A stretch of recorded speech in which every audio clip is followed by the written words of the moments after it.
आ जाओ जी, आ जाओ। आज हम लोग कुछ इंपॉर्टेंट प्रोविजंस पढ़ने वाले हैं चार्टर्ड अकाउंटेंट्स एक्ट के। Number 1, member deem to be in practice. एक मेंबर को हम लोग कब मानेंगे वो deem to be in practice है? अगर वो खुद या फिर इन पार्टनरशिप विद सीए या फिर रिकॉग्नाइज्ड प्रोफेशनल्स के साथ पार्टनरशिप में रेम्यूनरेशन के लिए कोई भी ऐसी एक्टिविटी करता है जो कौन करता है? CA in practice. तो हम मान लेंगे वो मेंबर क्या है? Deem to be in practice. अच्छा, अगर उसने सिर्फ अभी एस्टैब्लिशमेंट सेटअप ही करी है, ऑफिस सिर्फ सेटअप ही किया है, कोई सर्विस दी नहीं है, ऑफिस सेटअप किया with the intention of providing the services of a practicing CA for remuneration, हाँ जी, can he be held as practicing CA, deem to be practicing CA? Answer is yes, he will be deem to be a practicing CA. अच्छा, administrator है, liquidator है, receiver है, trustee है, arbitrator है, executor है, secretary of the central and state government है, उसे भी deem to be in practice मान लेंगे। लेकिन अगर वो ऊपर वाले काम फुल टाइम सैलरी बेसिस पे कर रहा है तो deem to be in practice नहीं होगा। आर्म्ड फोर्सेस को सर्व कर रहे हो, you will be deem to be in practice. अच्छा जी, आप अगर एम्प्लॉयमेंट में हो किसी सीए के या सीए फर्म के, जो प्रैक्टिस है सीए, किसी सीए के जो प्रैक्टिस में, या फिर सीए फर्म के जो सीए वाली प्रैक्टिस कर रही है, तो आपको limited purpose of training of article assistant के लिए हम लोग क्या मान लेंगे? डीम टू बी इन प्रैक्टिस। अच्छा, क्या आप मैनेजमेंट कंसल्टिंग सर्विसेज दे सकते हैं? Answer is yes. इंस्टीट्यूट ने मैनेजमेंट कंसल्टिंग सर्विस को लेके पूरा एक भाई डॉक्यूमेंट निकाला है जिसमें बताया है कि कौन कौन सी मैनेजमेंट कंसल्टिंग सर्विसेज जो है एक चार्टर्ड अकाउंटेंट दे सकता है। ओके, आ जाइए। नंबर 1, एफएम से related financial management, capital structure, working capital and preparing project and feasibility studies, इनका टैक्सेशन से रिलेटेड जो इंप्लीकेशन है वो भी। फिर उसके बाद एसएम से related market research, price fixation, personnel recruitment and management and operational audits. तो पहली 9 तो यही हो गई। एफएम से related financial management, capital structure, working capital, project report and tax implication of the above. फिर उसके बाद आगे हमारे पास एसएम से related market research, price fixation, personnel recruitment, management and operational audit. Important point, investment counselling allowed, लेकिन broking underwriting portfolio, broking underwriting portfolio क्या ये अलाउड है? आंसर इज नो, ये बिल्कुल भी अलाउड नहीं है। ओके, अच्छा जी, रिकवरी कंसल्टेंट चलेगा, आप लोग रिकवरी एजेंट नहीं बन सकते हो, रिकवरी कंसल्टेंट बन सकते हो, और यहां पे कनेक्ट कर दूं कि आप लोग परसेंटेज फीस भी जो है वो इस पे चार्ज कर सकते हो। अच्छा जी, insolvency professional yes. Valuation of shares and business, basically आप फाइनेंशियल इंस्ट्रूमेंट की वैल्यूएशन कर सकते हो। Answer is yes. आप भाई कि कोई और कोर्स करना चाहते हो valuation of plant and machine से रिलेटेड कर लो, लेकिन क्या आप प्लांट एंड मशीनरी के वैल्यूअर बन सकते हो? आंसर इज नो, वो मैनेजमेंट कंसल्टिंग में इन्वॉल्व नहीं किया गया, इंक्लूड नहीं किया गया है। अच्छा, देन आगे चलते हैं। क्या आप लोग एडवाइजर टू द इशू बन सकते हो? आंसर इज यस, आप एडवाइजर टू द इशू बन सकते हो, लेकिन फिर से आप अंडर राइटर जो है वो नहीं बन सकते हो। अच्छा जी, एडमिनिस्ट्रेटिव सर्विस दे सकते हो मैनेजमेंट कंसल्टिंग के नाम पे? आंसर इज यस, बिल्कुल दे सकते हैं, नो प्रॉब्लम एट ऑल। अच्छा जी, एमसीएस में क्या क्या नहीं आता है? आप लोग अपना स्टैट्यूटरी और पीरियोडिकल ऑडिट जो करते हैं वो नहीं कर सकते हैं। साथ साथ में आप लोग अगेन टैक्स, बोथ डायरेक्ट और इनडायरेक्ट टैक्स में रिप्रेजेंटेशन नहीं कर सकते हो, टैक्स पे आप लोग एडवाइस नहीं दे सकते हो, आप लोग liquidator, trustee, executor, administrator, arbitrator और रिसीवर नहीं बन सकते हो एमसीएस के थ्रू, यानी मैनेजमेंट कंसल्टिंग सर्विस में ये सारी चीजें इंक्लूड नहीं होती हैं।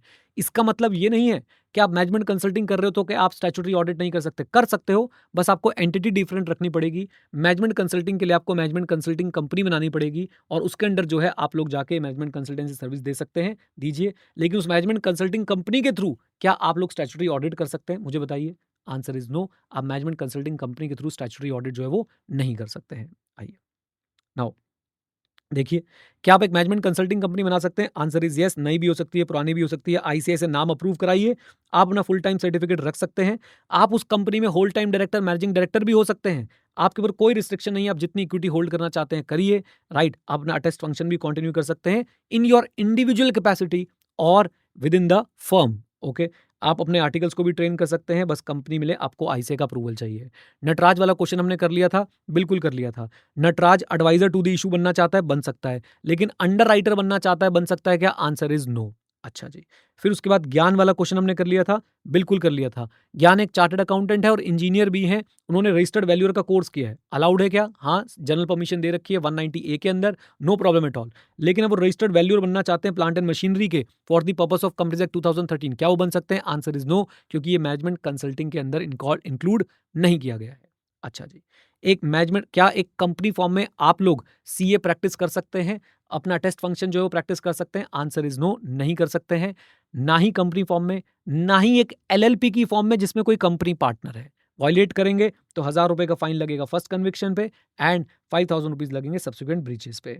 अच्छा जी, maintenance of branch office section number 27 बहुत ही इंपॉर्टेंट, भूलिएगा मत। याद रखिए, आप एक सीए हैं इन प्रैक्टिस या फिर आपकी सीए फर्म है इन प्रैक्टिस, क्या आप ब्रांच ऑफिस खोल सकते हैं इंडिया में? आंसर इज यस, खोल सकते हैं। बस याद रखना है, for every branch office there must be a separate in charge who must be the member of the institute and that separate in charge must be associated with the CA or the CA firm either as a partner or as a paid assistant. If he is a paid assistant, he must be the full-time employee of the CA or the CA firm. And the association must be active. Active matlab the in charge must reside at the place of the office for 182 days or more during the year. And अगर वो वहां पे नहीं रहता है, alternatively he can establish his association. कैसे? By physically attending the branch office for at least 182 days in a year. मतलब भाई वो वहां पे ना रहे, नो प्रॉब्लम, लेकिन वो वहां पे 182 डेज जो है वो फिजिकली विजिट करे, ब्रांच ऑफिस को अटेंड करे। Now most important part, exemption of separate in charge other than hill area members. हाँ जी, ध्यान से जरा सुनिएगा मेरी बात को। सबसे पहले हिल एरिया वालों को छोड़ देते हैं, उनको छोड़ के क्या आपको हर बार सेपरेट इंचार्ज रखना जरूरी है? Answer is no. Same building basically आप बोल सकते हैं, same premises, no problem. Premises में आप ये भी समझ लीजिए, एक बहुत बड़ा सा ऑफिशियल एरिया है, उसमें 2 बिल्डिंग है। अब एक के अंदर आपने एक आप खुद संभाल रहे हो, दूसरा आप किसी और को दे रहे हैं, तो चलेगा क्या? आंसर इज यस, वहां पे आपको सेपरेट इंचार्ज की जरूरत नहीं है, खुद भी संभाल सकते हैं, किसी और नॉन मेंबर को भी वो हैंड ओवर कर सकते हैं।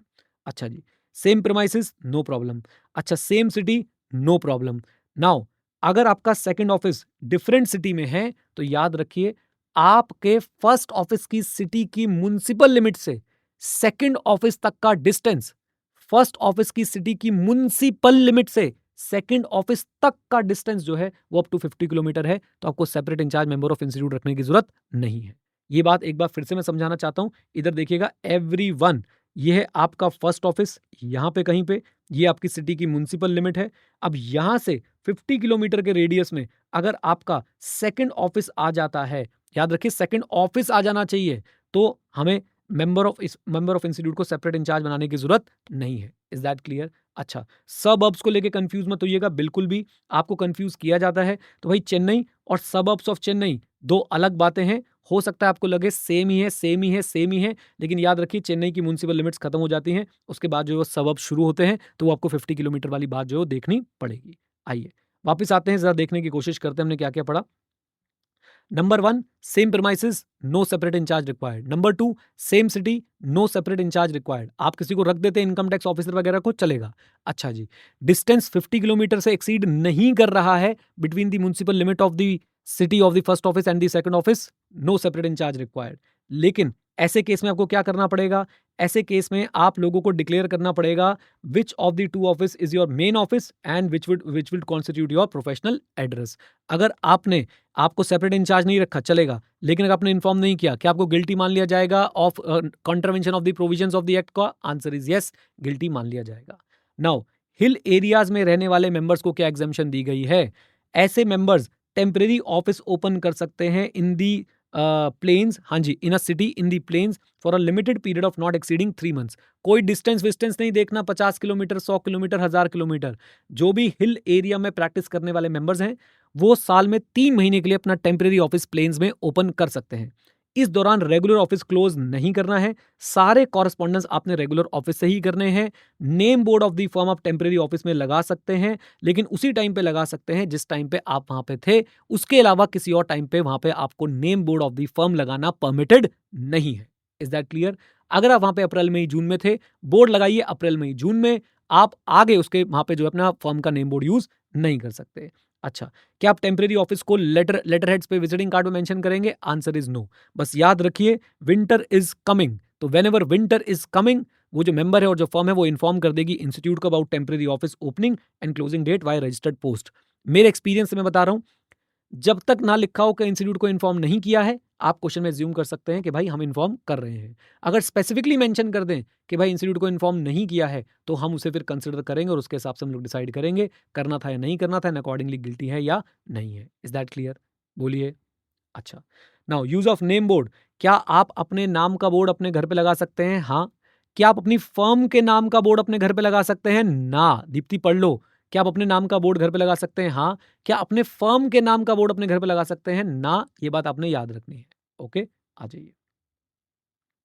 Then member in practice, use of the prefix CA. Yes, आप प्रैक्टिस में हैं, नहीं हैं, आप सीए प्रीफिक्स यूज कर सकते हैं। मेंबर इन प्रैक्टिस हैं, आप सिर्फ एक ही डेजिग्नेशन यूज कर सकते हैं। कौन सा? Chartered accountant. इसका connection clause 7 of part 1 of first schedule से भी बनता है। Income tax consultant, cost consultant, income tax expert, ये सारे डेजिग्नेशन आप लोग यूज नहीं करेंगे, वहां पे सब पढ़ाया हुआ है। डिग्रीज यूज कर सकते हैं क्या? आंसर इज यस, कर सकते हैं, लेकिन आपका डेजिग्नेशन सिर्फ चार्टर्ड अकाउंटेंट रहना चाहिए। अगर आप प्रैक्टिस में नहीं है तो आप कोई भी डेजिग्नेशन यूज कीजिए, लेकिन फिर चार्टर्ड अकाउंटेंट मत यूज कीजिए। अगर चार्टर्ड अकाउंटेंट यूज कर रहे हैं तो कुछ और यूज मत कीजिए। Is that clear? आ जाओ। Member who is not in practice and does not use the designation chartered accountant may use any other description. If uses chartered accountant nothing else is allowed. लीजिए, क्या आप लोग CPA use कर सकते हैं? नहीं, बिल्कुल यूज नहीं कर सकते। Certified public accountant is not allowed. Doctor use कर सकते हैं? Answer is yes. डॉक्टरी कैसे लेनी है मैंने आपको वो भी समझा दिया क्लास में, कैसे आपने सीए के बाद डॉक्टर बनना है, एलएलबी करना है, बस वो करिएगा मत। आइए नाउ, आप कंपनी में डायरेक्टर बनिए, मेंबर ऑफ पॉलिटिकल पार्टी बनिए, क्लब्स में पोजीशन रखिए, प्रेसिडेंट बनिए किसी क्लब के, नो प्रॉब्लम। लेकिन ये सारी की सारी बातें आप लोग भाई मेंशन मत कीजिए, अदरवाइज आपको हम लोग गिल्टी मान लेंगे।